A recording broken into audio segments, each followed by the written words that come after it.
could share, if it's okay, share a little of your story, what you see as the challenges of actually of getting out of the street, and even when resources are available, and to get and to build some stability.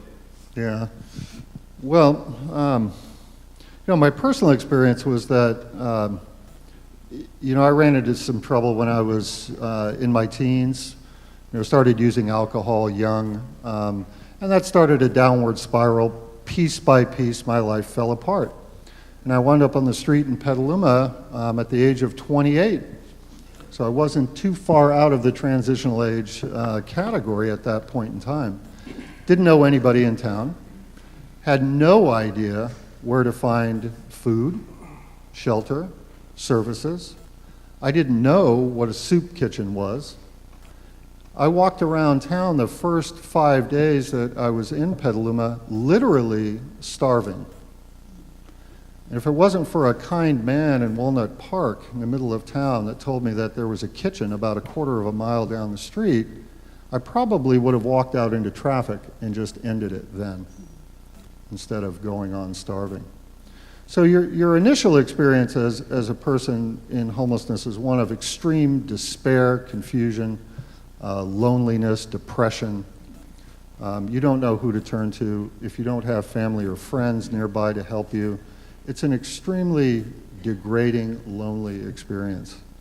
But after a while, because people have a survival instinct that's very strong, you adapt. You network. You find out where the services are. You find out how to feed yourself. But then comes the real danger. And that's when you begin to identify yourself as a homeless person. Because as you walk past people in your community, the look in their eyes says, you're not one of us. You're different. You walk past the mother with her 3 kids in the car, and she reaches over and locks the door as you pass her car. Or people get out of your way when you walk down the street. This is a kind of feeling that, it's very difficult to describe, but it isolates you into a category of humanity where you don't quite feel like the rest of humanity anymore. And so you adapt to that identity, and you begin to think of yourself as outside of normal society. That becomes your identity. The people and agencies, entities that you once trusted, such as the police, are now your enemy because they're chasing you from one place to the next and you can't settle. Family and friends have ostracized you because they don't want to see what you're doing to yourself anymore. Right? So that's how you begin to feel. And with that kind of self-esteem, self-worth, how do you get the hope, how do you get the rational intention back to make the changes that you need to unravel a huge, complex mess of your life that you've now created over time? Things like legal problems, debt, hospital bills, you name it. It takes a huge amount of work to work yourself out of homelessness. I can tell you. It took me a huge amount of work to do it. What is the key there is having people that are willing to step up, offer you a hand up, hold you to high expectations, tell you that you can do it and they'll be there for you, and to give you the supports that you need to make those baby steps that lead to big steps later on in life. That's how I did it. That was my experience. And I was one of the fortunate ones that made it back. Now, we see about 30 people a year die in this county. And there have been recent newspaper articles that have highlighted the deaths in our own community. And a lot of those folks are dying out there because they've lost hope that they can ever enter the system again, that they can ever get traction in their lives again. And they're losing hope because they're running up against a system that doesn't have the capacity to serve them when they need that help. What happens a lot of times is you have a moment of clarity after a few years on the street where you say, you know what, I'm done with the alcohol, I'm done with the drugs, I want to reconnect with my family, I want my kids to be proud of me again. So I'm ready to make a change. Now, in that moment, if you're denied access to services, what are you going to do? That's exactly right, Pam. You're going to go right back to what you know, and that road leads to death. I really appreciate you bringing that up, because I remember reading in some of the figures the power of having just one individual in your life who's a stable influence, an adult, that you can look to help you, and how much that is the story of everything. That is such a critical juncture. Just having one individual in your life that you can count on. That's right. That's right, Paul. Anyway, I'll turn the podium over to Kathy, and she's going to answer some questions. Paul and I are so used to, we call it the separation of church and state, where, he doesn't do news and I don't do opinions, so we've been so busy dividing people up that now we're trying to work together. And I was just curious about, I was looking at a question for Mike, and I was curious what you said. And then I know Jenny Lynn is yours, but I have a question for you before I go on with mine, which is, building off what Mike said, is there the way the families who live in your shelter, the families in particular, the way they feel perceived by the larger community, the way they feel treated, the way they see a way out? Every year at the paper we do these ghastly Christmas displays by people who have more time and money. Anyway, these huge Christmas lights, I put none of you are among them, and they're very over the top. And every year I say, I think the most moving Christmas displays, every night when I go home and go by the shelter on my way to the freeway, there's this one little light in this one little window, in this one little string that says to me, they're us, we're them kind of thing. And so I wondered, particularly after what Mike said, if there's, your sense of how the people you serve feel treated by the rest of us.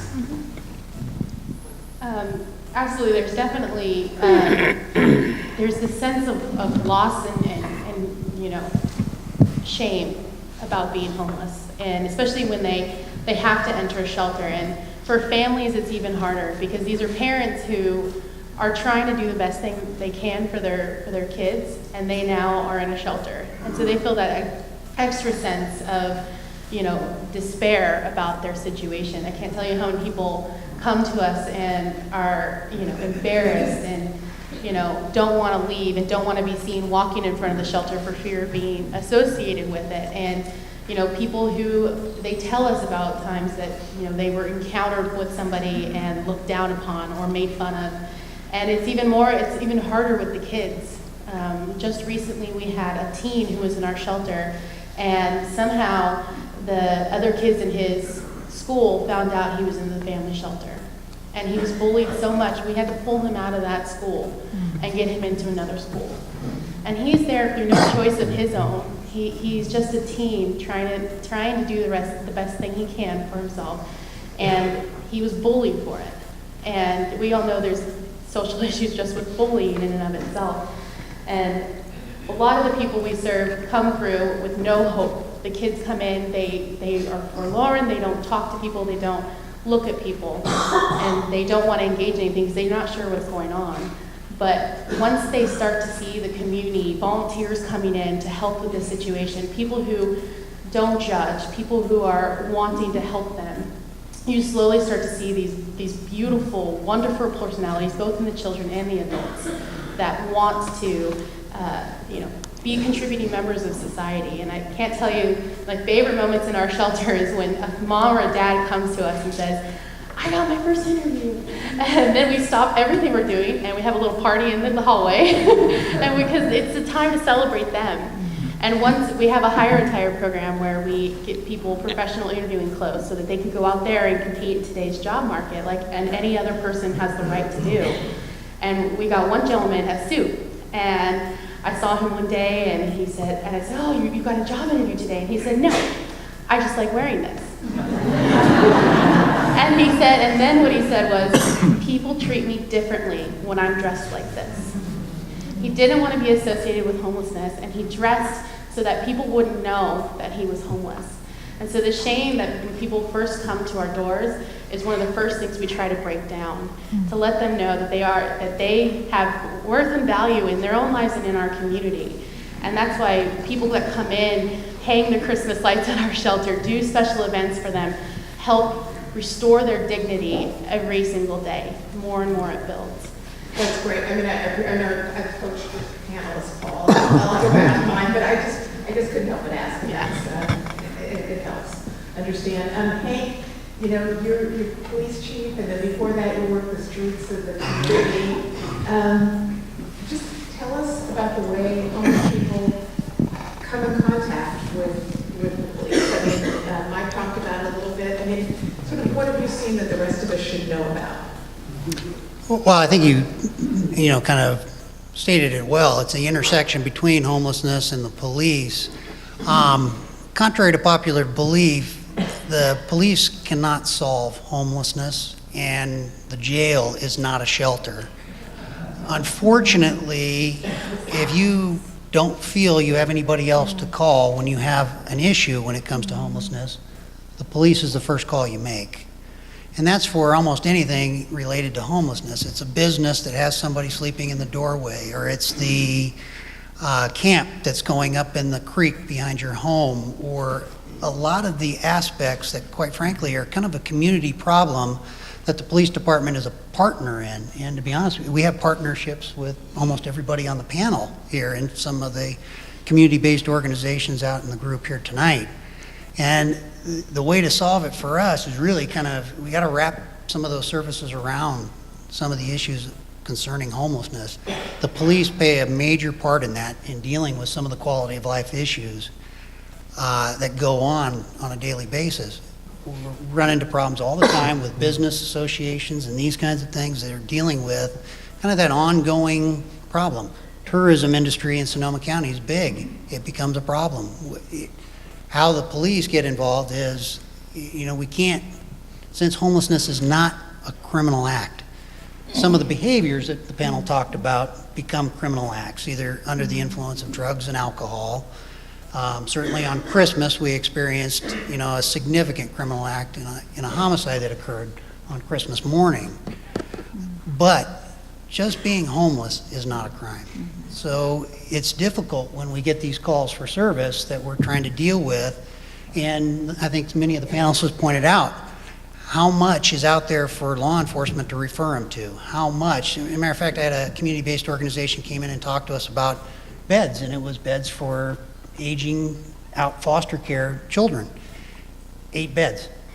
I mean, that's really not, I mean, I put it out to the officers, I put it out to a program we have now out there called the Mobile Support Team that goes out and deals with, kind of gets, in partnership with the county and the sheriff's department, gets mental health services out into the street, because many of our homeless problems surround mental health issues, surround substance abuse issues, surround the things that become quality of life issues if you own a home or you have a business or your business depends on the tourism.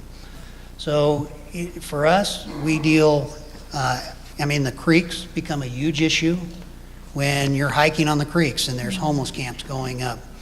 The trails, Joe Rodoto Trail becomes a major kind of problem for us in the fact of trying to deal with how do you get these people to come and utilize the services that sometimes are available or sometimes not. And do you find, I mean, as much as all of us here want to do the right thing, and, you know, I was talking to Steve Falk, who's our CEO, and, you know, he came out of San Francisco, he's come from the Chronicle. I mean, that whole notion of aggressive, homeless, you hear more and more, hear people saying it's different. You know, we talked about, you know, like behind St. Jean's, people coming out of the creek, people who live downtown have beautiful houses downtown, and yet there are acts by homeless people who are under the influence, or whatever. You know, not terrible violence, but things none of us would want done to our homes. I mean, they call you, then what do you? Yeah, so then we have to kind of figure out, you know, it comes down to, we're not dealing with the homeless issue, we're dealing with either the criminal act or a public safety issue, dealing with And you're right. Many times there are, the petty thefts or I can't tell you how many calls we get for going through the recycling bins. And What I'd do say, you do when somebody calls you and says that? generally, it's you come out, you make the contact with the person. You really try not. The enforcement piece is fairly rare on that occasion. There are a lot of different issues that come up when we're dealing with homeless issues, as far as trespassing. They're setting up camps on private property. Now, you're a property owner. That's where the police department find themselves wedged between the public and our role and kind of the homeless issue itself. What do you do if you're a property owner and you have several homeless camps on your property and you want them off? Who are you going to call? Are you going to call the shelter? Probably not. You're going to be calling the police, and you're going to want us to move them off. The reality is, if they're in violation of a trespass ordinance, we've heard it from the panel already. It's that kind of cycle of, because they're going to find some place that they can find shelter. I mean, it will happen, so. And so you move them off and then they Yep. go somewhere else. And we talked, you mentioned, on Christmas Eve, there was a former Montgomery High School student who was stabbed to death behind the public library, right in downtown Santa Rosa, right by where all those blind people are, lining up still in a phenomenon that escapes me, but it's like right in the middle of Santa Rosa, and, he was 22 years old. Right. And the man who is accused of killing him was also homeless. Mhm. I mean, is violence escalating? What should we learn from that? Well, I mean, certainly that was a significant act when it comes to it, but for the most part, I don't characterize the homeless as a violent group necessarily. Are there issues as far as criminal acts and yeah, absolutely. That one certainly rose to a different level. So an But- anomaly rather than an increase in Yeah, kind of thing. and I think the panel pointed out, you have an incredible vulnerable population that's under a tremendous amount of stress, and you put them in with either drugs or alcohol, and you're going to have events that peak like that. What about the predator aspect that Matt was talking about? Do you get called on that? Do you see much of that? We don't necessarily get called on the predator aspect. I can tell you that there has been some added prison realignment in the state of California has certainly added to the homeless population across the state, and including here in Sonoma County. There are several people that are either on felony probation and or should be on state parole or in state prison, but prison realignment has rolled them out, and they're listed as transient or homeless in our community. So kind of dealing with that is a real significant problem when it comes from a public safety standpoint, and trying to, if they have felony warrants for acts that we have to go, how do you find them, and how do you deal with some of those issues? But that's a piece of the homeless problem. That's good to know. Mm-hmm. Jeremy, you're starting a conversation. Well, I just want to go to on the question you asked and on what Hank was talking about. I know that of all four of the folks that I spent time with, and I interviewed about 10 or 12 other young people, and CMO is the lingo of choice right now, child molester, and it's something that is, more frequently than you would expect on the lips of these kids just talking about it. Oh, there's a CMO, or we were here, and there's a CMO here the other day, for instance. So it's definitely sort of in the consciousness. So it's really out there. Hank, I learned a lot, so thank you very much. And Shirley, you're next up in the barrel. I mean, you confront homelessness in Sonoma County as a decision maker, and most recently, as Jenny mentioned, the whole card thing at the fairgrounds, the parking. There's room for 50 cars. Whose stories persuaded you to make that decision? And, if you just want to tell us why you think it's a good idea, and whether it's enough. Yeah. See, thanks, Kathy. You're referring to the Safe Parking Program, and I want to start off by saying there was a series of steps that the board took that got us to this program. It really was an emergency response to the fact that we had this unparalleled cold snap in December, and matter of fact, it was on the eve of my birthday on December 14th that I had heard about, turned on the news, that there had been 4 homeless people who had died in Santa Clara County because of the cold. And I fired off an email to our county administrator and said, that's not going to happen here. What are we going to do? All hands on deck. We need to expand our shelters. And she got on it right away. We had many different departments that started working on this. And literally by the weekend, we had expanded our beds by about 20% in terms of the homeless shelters with some emergency funding through the community housing division. But what happened was that when they came back to the board and said, okay, we're going to expand our shelters and let us know how many beds we still needed with 4,200 people homeless in Sonoma County and 3,000 of them with no shelter. And so we started this discussion at the board and realizing, wait a minute, we have parking lots. We have parking lots. People live in their cars. They still need bathrooms. They still need showers. They still need a safe place to go. And at that point, the board said, come back with a place for us where we can let people park in their cars, have a hot shower, have restrooms, and be safe. And 4 different departments went out, researched it, came back. Literally within 3 weeks, we launched this program. It's had its challenges. We've had mud out by the fairgrounds. We literally dumped 6 truckloads of gravel on that parking lot and spread it out over the weekend just because we had a lot of mud. It wasn't all paved. We didn't have time to reach out to the neighbors ahead of time. That was, again, it was an emergency response. But as Jenny Lynn can tell you, what's happened is that we're providing another safe place and with a warming room and again, facilities and food and blankets and services. And we're reaching people who never got services before for the first time for 40 or more people. And I understand from Catholic Charities that we had our first family there a couple of nights ago. And this program's only been in existence for literally about a week and a half. So I think when you have a really dire situation, you have to respond in a way that meets that need. These are short-term solutions. I want to really stress that. As a policymaker, we need to spend more time, energy, and dollars in terms of the long-term solutions, and we do not have sufficient housing for the very low income, and that's where it all begins.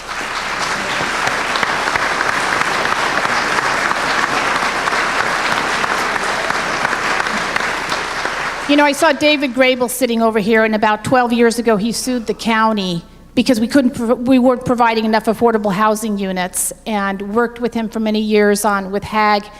And essentially, the outcome of that lawsuit was that we hired a planner in our planning department to do nothing but affordable housing, Jane Riley, and we've done a better job, but we're not there yet, folks, and we need to find some financial incentives for builders to build apartments that people can afford, because we have a higher rate of homelessness here in Sonoma County than other places. So what the board sought to do is decriminalize, to change the ordinances, to say, along with the city of Santa Rosa, you can sleep in your car at night. We're providing a safe place, temporary through the end of the cold months through April. We've decriminalized, we're doing better. We're humanizing here tonight as we all gather. And I would challenge us to go one more step. We're here meeting in a church. Sorry, can't always take off my old preacher, minister hat. I've been pondering a lot the words of Jesus on Sermon on the Mount lately. For when was I hungry and you gave me food? When was I thirsty and you gave me a drink? When was I without shelter and you gave me a home? For when I did it to the least of you, I did it unto you. How about if we look at those people as being God themselves? That's really should be our goal. Yeah, thanks.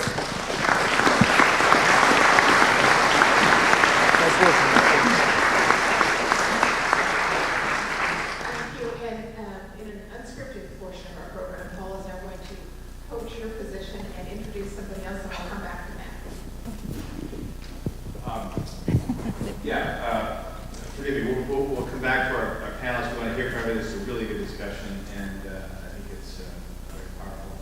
We have an individual to help Catholic Charities. We have someone here today who is homeless and has gone, is in one of our shelters, and he would like to share his story. I believe it's Jimmy. Go ahead. Eddie. So, Eddie, are you here? Still here. So I want to be sensitive. Eddie, thank you for being here and being willing to share your story. I know you have to go, and so I want to make sure we hear from you before we get out ahead of you. So thank you. You're welcome. And it's an honor to do anything that Jenny Lynn or Catholic Charities asked me to do. I'll do it with pride. I'll do it with honor. I'll do it without even questioning it. They've saved my life. I wouldn't be here today to talk to you guys and to express how much it means to me and thousands of other people just like me, and to be here. Forgive me, I'm nervous.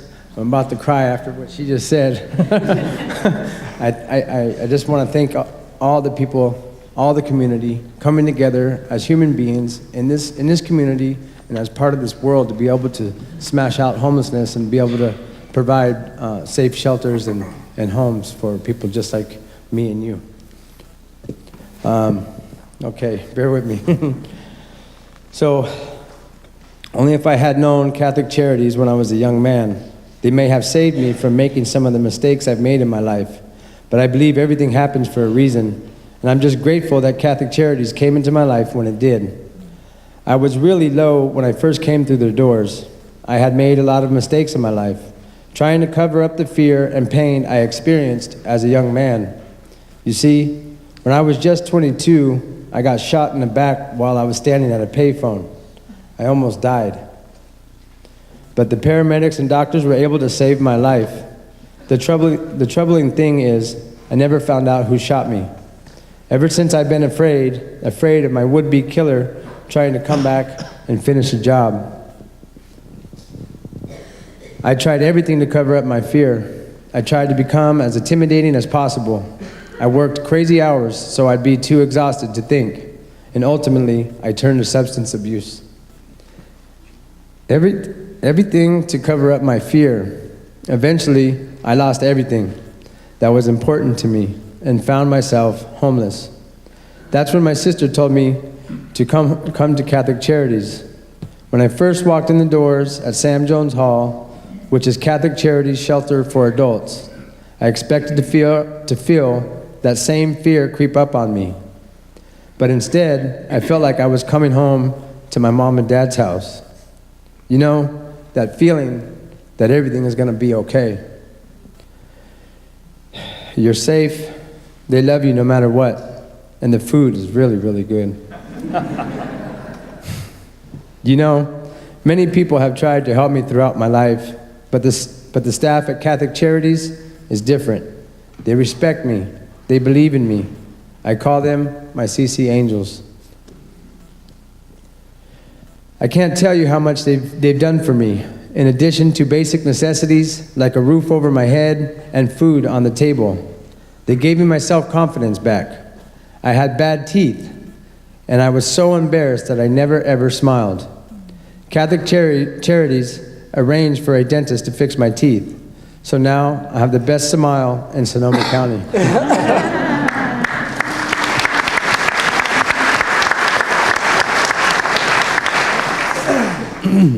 Sorry. I can't tell you how huge that is for me. Jenny Lynn and Allison also taught me how to put together a resume, how to apply for jobs, and how to interview. Today, they are teaching my son how to do the same thing. Thank you, Jenny. I lost where I was at. Today, they are teaching my son to do the same. Now I'm able to give back by mentoring others in the computer lab. I am clearing up my credit and working towards my GED. I am looking for a new career that will allow me to afford a place of my own, where my kids and grandkids can come visit me, and we all can eat Sunday dinner together.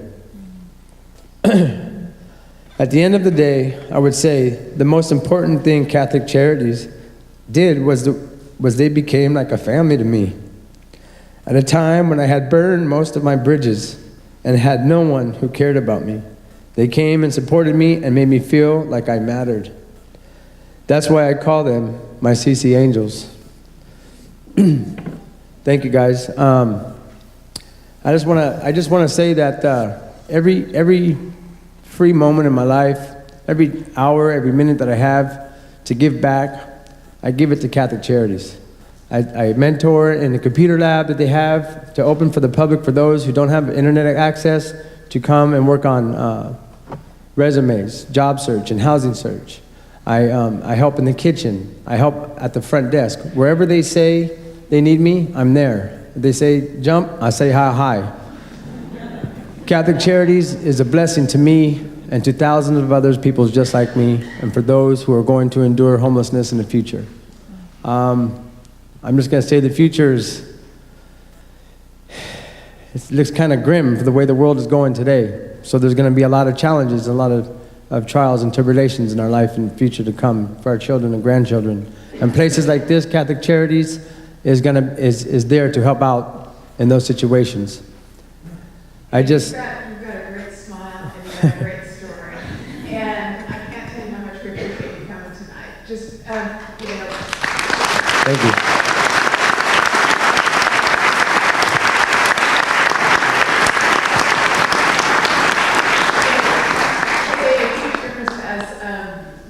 I believe in the power of press Democrat advertising, and our marketing director, I kept telling our marketing director, Cindy Butler, who's helped put this all on, what if nobody comes, and she's like, we've got to have the paper, but I see Shirley posted it on Facebook, and so we'll take what we can get, and one of the things, because I was obsessively reading it, it's like, why don't you have somebody who's actually experienced homelessness? It's like, okay, well, we can't do that in the next 3 minutes, so you did that for us, and I really appreciate it. Thank you so much.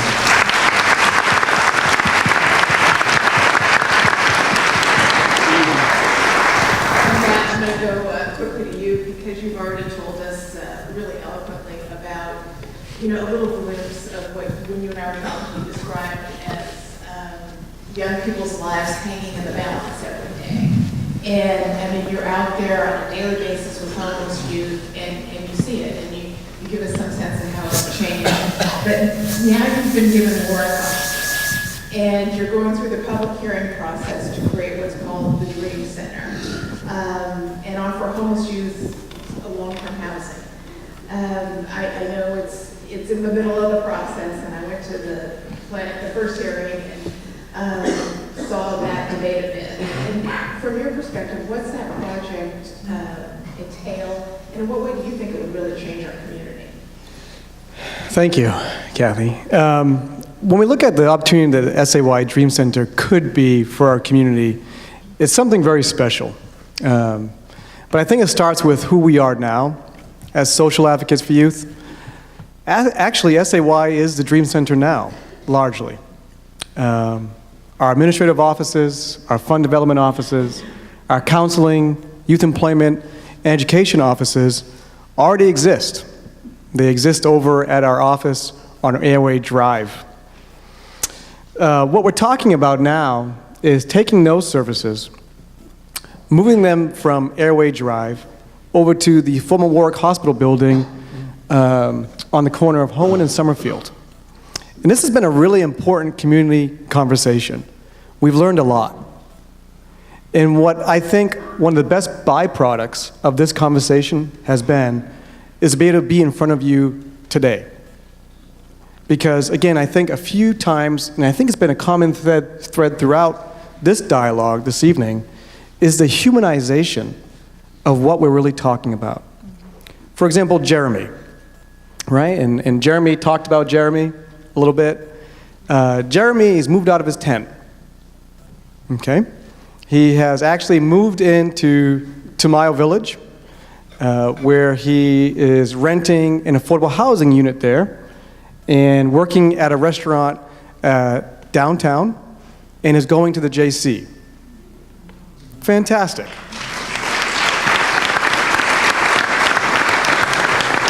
The Mary and Jose Tamayo Village is a 25-unit affordable housing facility in Bennett Valley. at 1700 Yulupa Avenue. We've been there since 2005. Very quiet community resource, offering affordable housing again to young people coming out of foster care, young people who are permanently homeless, maybe never were in the system, but were permanently homeless, and a small percentage of young people coming out of probation or who have successfully completed probation. These young people pay a security deposit, sign a lease agreement, and pay monthly rent. And we transition 80% of our tenants at Tamayo Village into their own stable housing in our community. They are our emerging citizens, our tomorrow's leaders, who need everything that 18 to 24-year-olds need in their lives. But as we've been talking about a little bit this evening, we have a rising tide of youth homelessness in our community. The waiting list for Tamayo Village is 6 months long. Young people need to call once a week to stay on that list. Once a week. They need security deposit to move in and pay monthly rent. We need more of Tamayo Village. So, we did exactly what we wanted to do.